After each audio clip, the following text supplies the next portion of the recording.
মৌসুমী সব সুস্বাদু রসালো পুষ্টিগুণ সমৃদ্ধ ফলের দেখা একসাথে পাওয়া যায় বলেই জ্যৈষ্ঠ মাসকে বাংলা ক্যালেন্ডারের মধু মাস বলা হয়।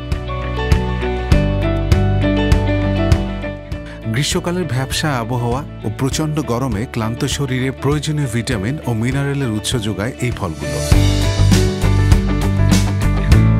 শরীরকে ঠান্ডা করে, শারীরিক শক্তি যোগায়।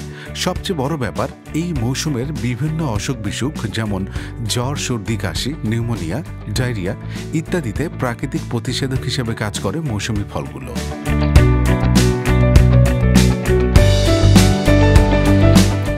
নিয়মিত কোনো না কোনো মৌসুমী ফল খেলে রোগ প্রতিরোধ ক্ষমতা বৃদ্ধি পায়।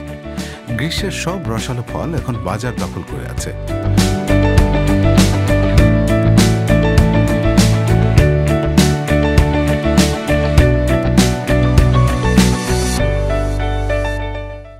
ঢাকার বিভিন্ন বাজারে ঘুরে দেখা মিলল নানান জাতের আম, কাঁঠাল, জাম, আনারস, তালের শাঁস, লিচু, জামরুল, লটকন সহ নানা দেশি ফল।